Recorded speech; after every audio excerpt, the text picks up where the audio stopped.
Et si certaines informations que vous entendiez sur notre parcours de flammes jumelles étaient tout simplement fausses? Et si certaines de ces croyances bien ancrées étaient justement des obstacles qui vous empêchent d'évoluer, qui entravent votre réparation, parfois même bloquent la préparation à la réunion avec votre autre? Bonjour à tous. Aujourd'hui, je vous ai préparé une vidéo qui me paraît extrêmement importante et j'ai répertorié 7 fausses croyances que l'on me relate souvent. D'où qu'elles proviennent, libre à vous maintenant de croire ou de ne pas croire ce que vous allez entendre. Ce sont mes vérités, confirmées par mes guides de lumière, et chaque vérité que j'ai, vous les avez aussi en vous. Maintenant, si ça ne vous parle pas, c'est parfait. Mon but est de vous aider à avancer. Que certaines d'entre elles pourraient bien transformer votre chemin en une impasse. Tout est juste par rapport à votre discernement.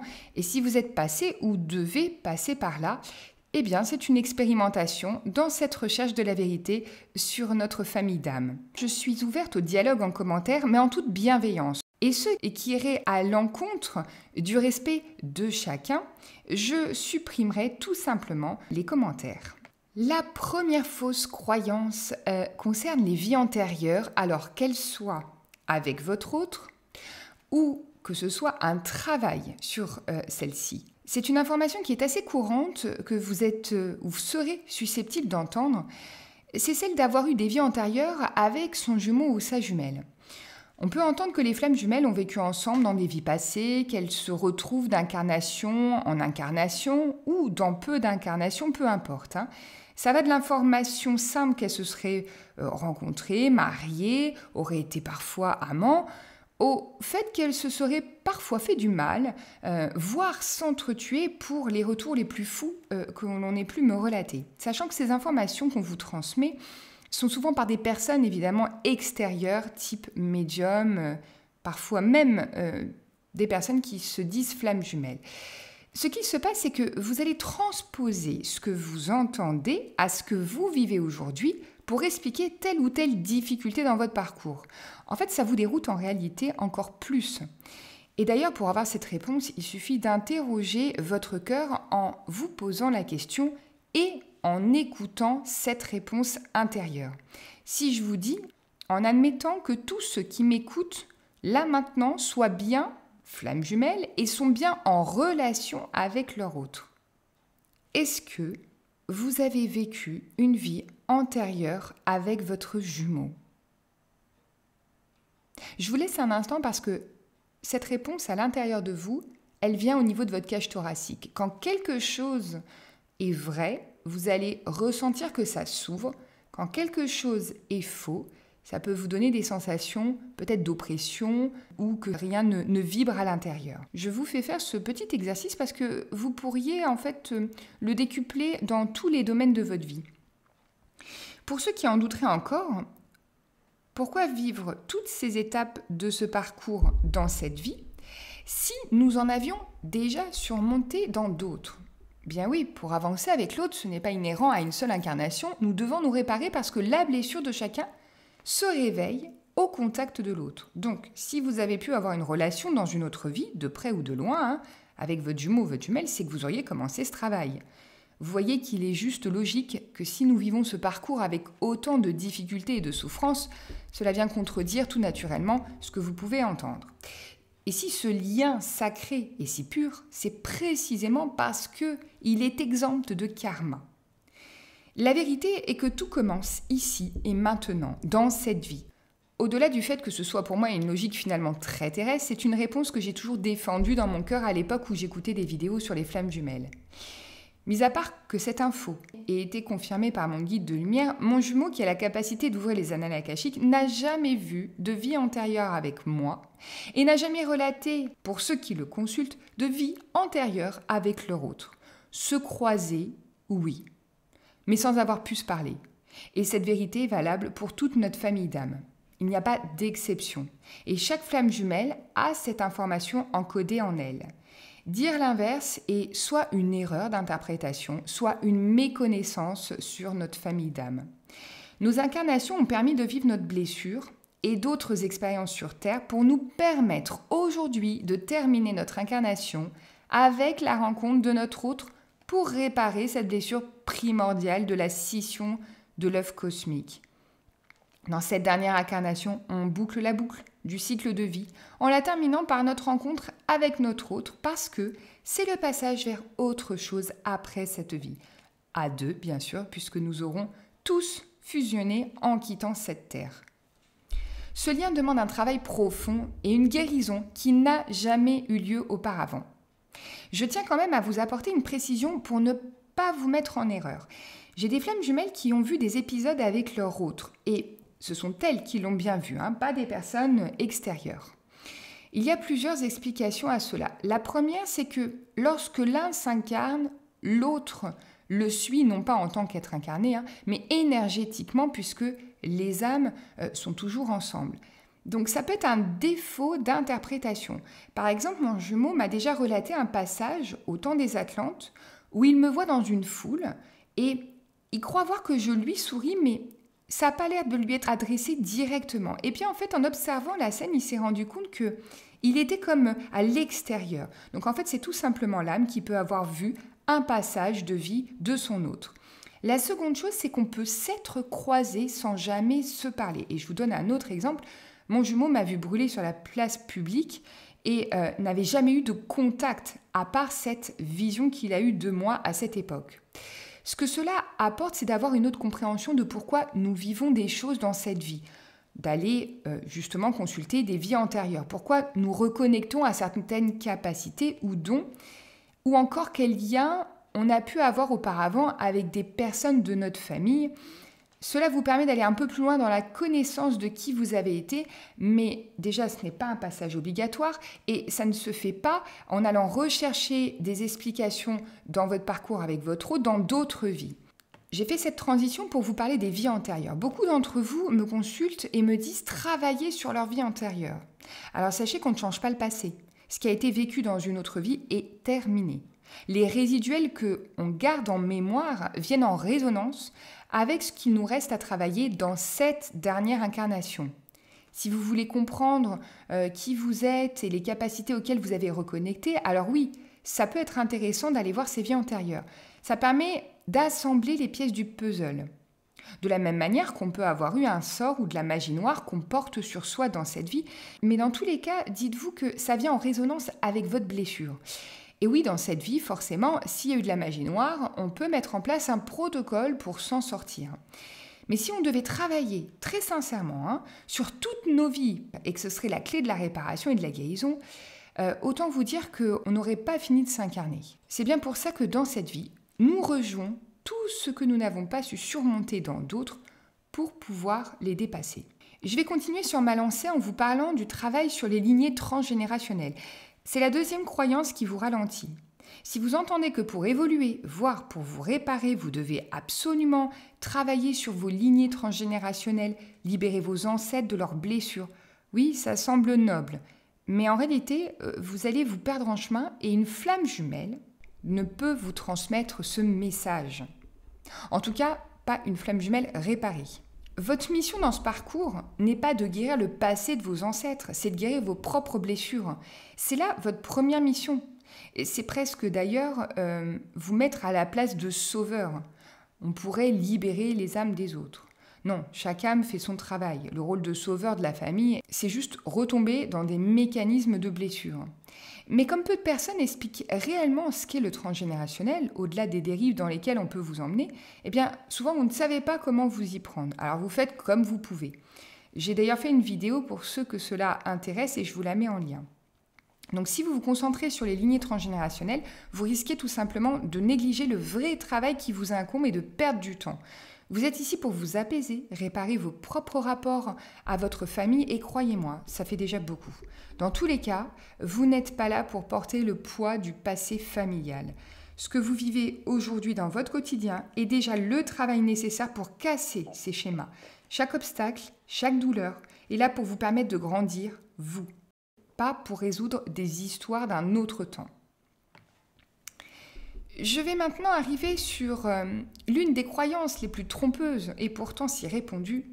Et là, je vais toucher un point sensible parce qu'il y a beaucoup de controverses sur ce sujet. Je vous rappelle que vous pouvez échanger dans les commentaires, mais toujours avec respect. Quoi que vous entendiez, je suis là pour vous délivrer des informations qui m'ont aidé moi et qui aident aujourd'hui toutes les flammes jumelles que j'accompagne. Vous pensez souvent pouvoir comprendre votre blessure originelle en regardant comment vous fonctionnez quand vous reconnectez à votre autre, ou en essayant de vous reconnaître à travers des profils types de fuyants ou de dépendants. Voilà pourquoi c'est un piège. Les mécanismes de protection que chacun met en place dans sa vie, en fonction des différentes situations que vous vivez, vous font travailler dans tous les cas soit votre blessure dans votre polarité, soit votre polarité opposée en vous.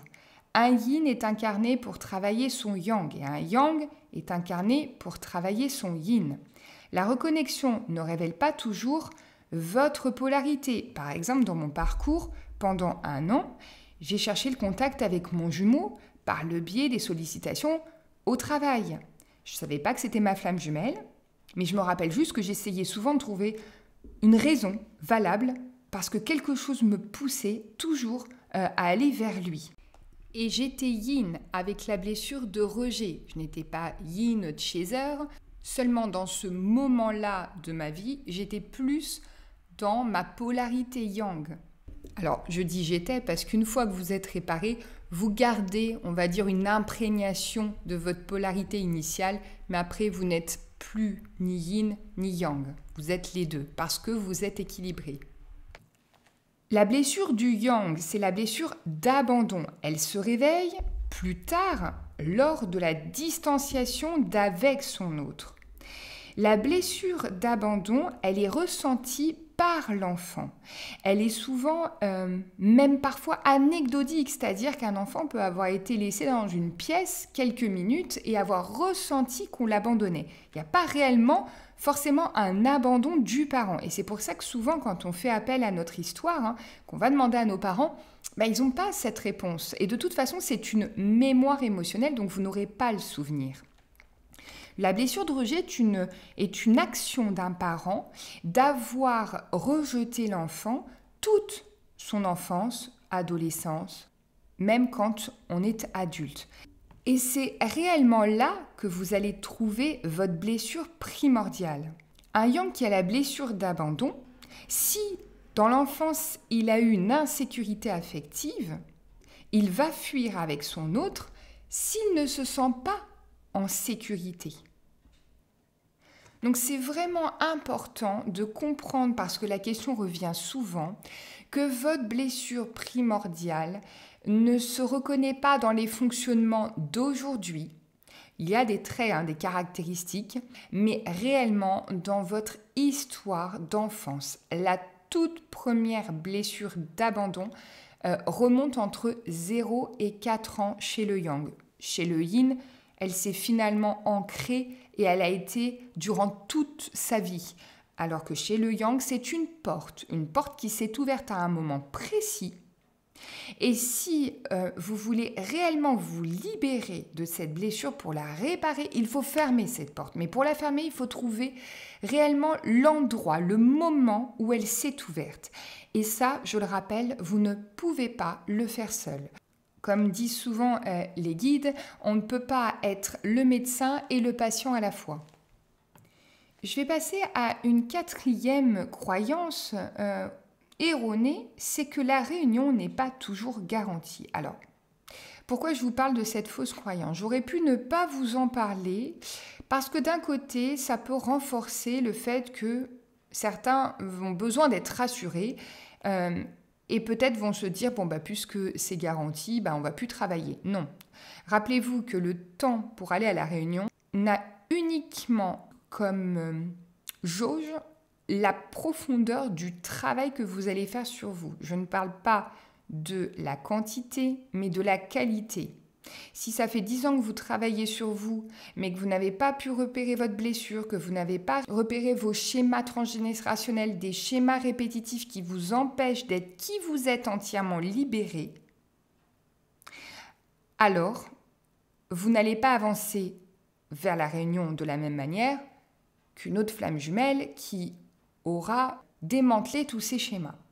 Le parcours de flamme jumelle, c'est une route semée d'embûches, c'est un parcours jalonné d'obstacles, de souffrances, avant d'être un cadeau. Et certains diront qu'il n'y a aucune garantie que vous vous réunissez avec votre flamme jumelle, que le chemin est avant tout une quête personnelle. Mais si c'est vrai, quel est le but de ce parcours ? Je vous rappelle qu'en fait, chaque âme est là pour se libérer de ses blessures. Ce n'est pas inhérent uniquement aux flammes jumelles. Donc, si on se libère, qu'on se répare, mais qu'il n'y a pas de réunion, c'est que vous n'êtes tout simplement pas flamme jumelle. Ce lien n'est pas un hasard. Si vous vous réparez individuellement, énergétiquement, vous vous rapprochez forcément dans la matière de votre hôte. Chaque guérison, chaque prise de conscience vous rapproche de la réunion, d'ailleurs que vous le vouliez ou pas. Ce lien est indéfectible. Et ce lien, vous l'avez depuis la nuit des temps. Donc ce parcours est avant tout, oui, un retour à soi, le fait de se prioriser pour le yang, le fait de retrouver son entière confiance pour le yin. D'ailleurs, je vous mets en lien une vidéo que j'avais faite à ce sujet. Ce lien est indéfectible et plus le temps passe, plus vous serez ramené à vous épurer. Donc, vous serez ramené dans tous les cas à votre outre. Donc, quand vous vous réparez, vous vous rapprochez tous les deux dans la matière parce que c'est le but de ce parcours. C'est notre dernière incarnation, je vous le rappelle, donc il n'y a pas d'autre vie prévue pour cela. C'est pour cette raison que le travail est intense. Cette réunion, chaque âme la prépare depuis la scission de l'œuf cosmique.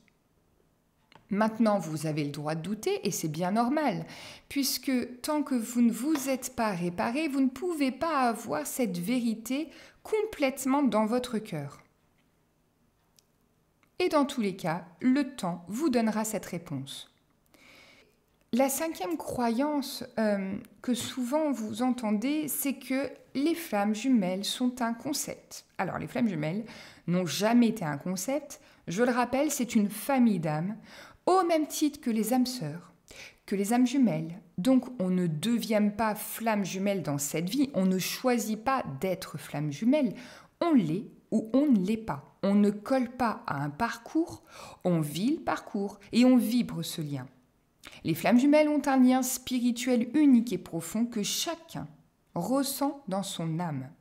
Ce n'est pas quelque chose d'abstrait. C'est bien pour cette raison qu'on ne choisit pas si on reste ou pas dans ce parcours.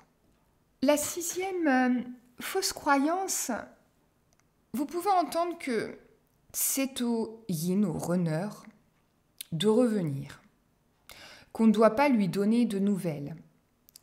Et cette croyance est la plus limitante à mon sens et la plus incohérente. Déjà, ce lien est un lien d'amour et ne doit souffrir d'aucun contrôle envers l'autre, mais surtout envers soi-même. La reconnexion à son cœur en se réparant, c'est le retour à son authenticité. Si vous vous interdisez d'envoyer un message à votre autre parce que vous entendez qu'il ne faut surtout pas le faire, mais déjà posez-vous cette question, à qui je laisse mon pouvoir de décision et pourquoi ? Parce que tout ce qui va à l'encontre de l'amour de soi n'est pas à appliquer, n'est pas quelque chose qui va dans le sens de votre réparation. On ne manipule pas ce lien, ni l'autre. Ceux qui vous conseillent cela ne peuvent, à mon sens, être flammes jumelles, ou alors ils n'ont pas compris ce qu'est ce lien, parce que ça ne marche pas comme ça. Se connecter à soi, c'est faire les choses qui nous font du bien, qui augmentent nos vibrations d'amour, qui nous font plaisir. Surtout pas ce qui peut nous contraindre, nous limiter et nous emprisonner. La septième et dernière fausse croyance, c'est qu'il faut trouver sa mission d'âme pour se réunir. Beaucoup d'entre vous pensent qu'ils doivent d'abord trouver leur mission pour pouvoir avancer sur leur parcours. Que sans mission, pas de réunion. Mais je vais vous dire, vous faites fausse route. Voilà le problème. Cherchez à découvrir votre mission d'âme avant de vous réparer, ça va vous maintenir en mode pause. La mission ne vient pas en la cherchant, mais elle vient à vous comme une évidence. Alors je sais que c'est très compliqué à comprendre puisque dans notre société, on nous pousse toujours à aller chercher cette mission. Eh bien peut-être pour les autres âmes, mais pas pour les flammes jumelles. Elle vient quand vous êtes prêt. Après avoir élevé votre taux vibratoire, donc après avoir retrouvé une connexion complète à qui vous êtes. Vous l'aurez compris, donc après s'être réparé. Pourquoi ? Parce que votre réparation demande beaucoup, beaucoup d'énergie. Imaginez que vous commenciez votre mission. Déjà, si vous n'êtes pas réparé, vous allez forcément être plus limité. Si je ne suis pas réparé aujourd'hui, je ne pourrais pas aider ceux que j'accompagne. Enfin, je le pourrais, comme tout thérapeute finalement, qui n'est pas flamme jumelle, mais j'aurai fatalement une limite. Et cette limite, c'est celle où moi-même, je ne serai pas descendue encore en moi. De la même manière qu'un énergéticien pas réparé va être plus facilement attaqué par l'ombre, plus fatigué, moins productif. Je vous parle des domaines d'accompagnement, mais chaque flamme jumelle a une mission d'âme spécifique. Et ça peut être un prof qui va proposer une méthode de travail différente de ce que l'on voit dans l'éducation nationale, plus adaptée aux enfants d'aujourd'hui. Et dans tous les cas, s'il n'est pas réparé et que cette mission, il l'a fait pleinement, eh bien, il va avoir moins d'énergie pour mener à bien cette mission, puisqu'il va fatalement rencontrer des blocages émotionnels en lui. Voyez ce que je veux dire ? Donc parfois la vie nous amène au cours de cette réparation à changer d'orientation parce que c'est notre mission et qu'elle est ailleurs que le métier qu'on a choisi jusqu'alors. Mais ce n'est pas une fatalité. Par contre, ce qui est vrai, c'est qu'avant d'être pleinement dans notre mission, on va avoir une période de latence ou de pause professionnelle. Ce qui nous sert justement à nous poser avant de mieux repartir. Un peu, vous savez, à l'image des Formule 1 qui vont faire un arrêt au stand. Donc l'énergie que vous puisez pour vous réparer n'est pas un puits sans fond. Et si vous vous dispersez, vous allez être encore plus fatigué. Il y a toujours une sorte de pause. Voilà, une étape, on va dire, intermédiaire. Et vous verrez que votre mission vient vraiment naturellement, c'est-à-dire qu'elle va s'imposer à vous. Pourquoi ? Parce que une fois réparé, vous allez être connecté à votre cœur. Votre cœur, c'est votre âme et votre âme, c'est votre intuition. Vous allez, dans tous les cas, développer vos ressentis, peut-être connecter à des capacités que vous aviez dans d'autres vies qui vous seront nécessaires pour celle-ci. À un moment, vous allez avoir une opportunité ou vous allez avoir une vérité un jour en vous disant « Ah oui, mais c'est ça que je veux faire, ça m'anime, ça me fait vibrer ». Comme vous êtes à l'écoute de votre corps, eh bien, vous saurez la direction que votre âme a choisie pour mener cette mission. Et croyez-moi, il n'y a rien à forcer, rien à précipiter. La mission arrive tout simplement au bon moment. Que ce soit d'ailleurs une mission individuelle ou une mission commune avec votre flamme jumelle, ça encore une fois, ce n'est pas une obligation, c'est le choix de l'âme. Mais pour ça, vous devez avoir récupéré tout votre potentiel énergétique, physique, émotionnel. Et bien sûr, cette mission peut être évolutive par la suite. Et n'ayez de crainte parce que, je le précise, c'est important de le savoir, notre famille d'âme est protégée. Une fois que vous êtes réparé, il n'y aura plus rien financièrement qui vous empêchera de vivre la vie que vous avez à vivre. Vous connaissez à présent les 7 croyances qui pourraient bien être les plus grands obstacles sur votre chemin. Elles sont limitantes parce qu'elles vous égarent, vous détournent de votre propre guérison et surtout elles vous empêchent de vivre pleinement ce que le parcours a à vous offrir. Si vous avez des questions, vous pouvez me les poser en commentaire et si vous souhaitez me contacter, vous trouverez mon site en barre d'infos sous cette vidéo. Je vous remercie pour votre écoute et je vous dis à très vite.